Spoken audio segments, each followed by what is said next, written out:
Good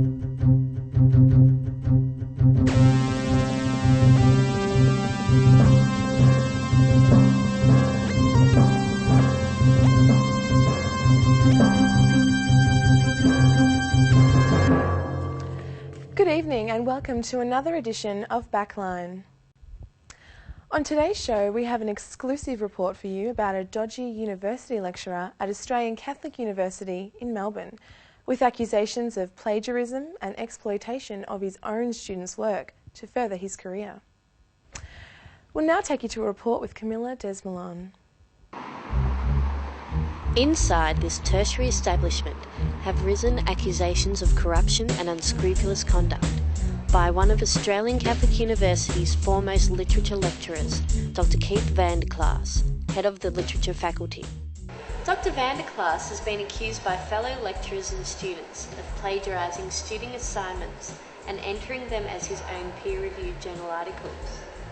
There have been other accounts of Dr. Vanderklaas's unscrupulous behaviour, including the acceptance of bribes from students and bullying tactics to both the Dean and the Student Association.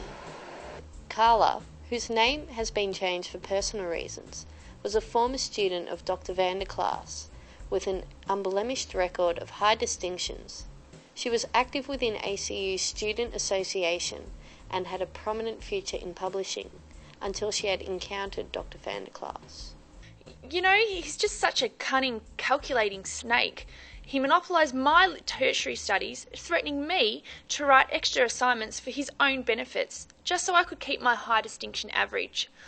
I tried to stand up to him, but he was just too intimidating with his swagger and his influence over the Dean. Has his unprofessional conduct affected the literature faculty as a whole?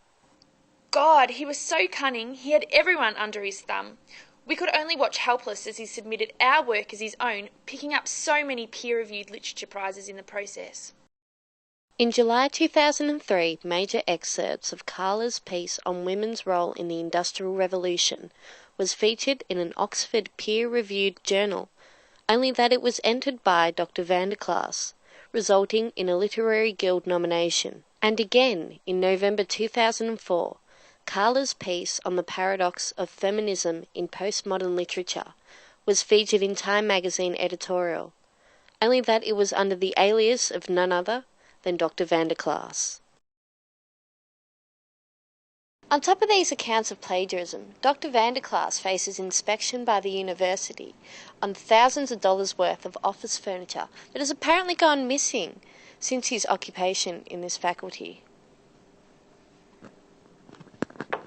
Dr. Vanderklaas, hi, Camilla from Backline, how are you today? Just wondering if you could answer a few questions for us about these alleged allegations of you plagiarising your students' work.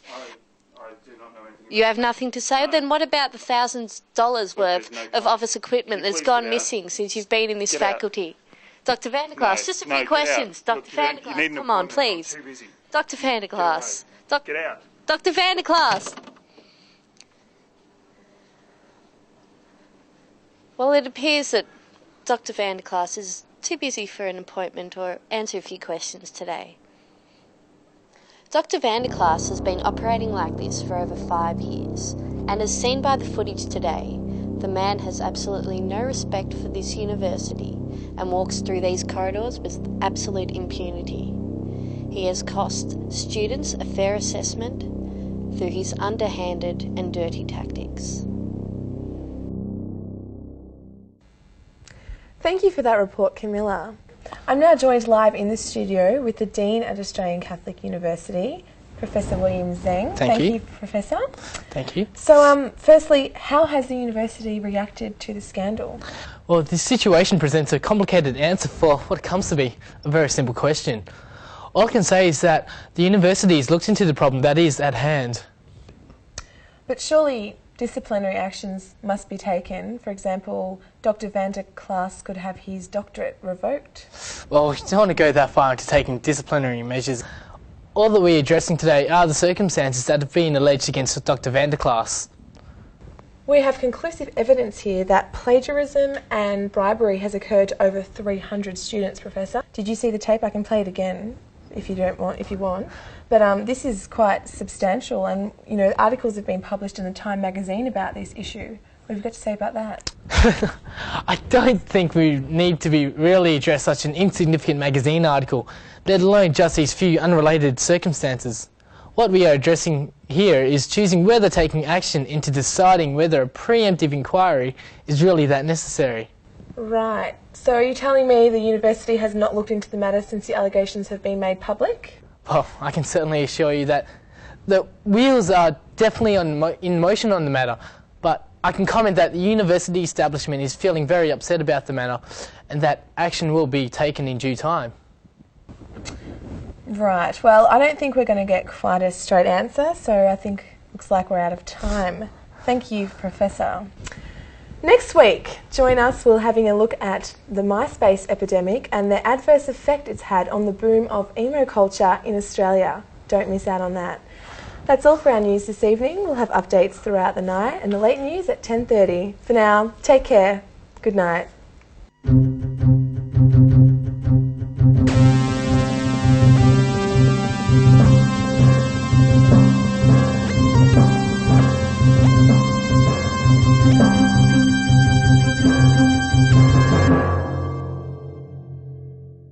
I pity the fool thug of soil who tries to take over the world, then goes home crying to his mama.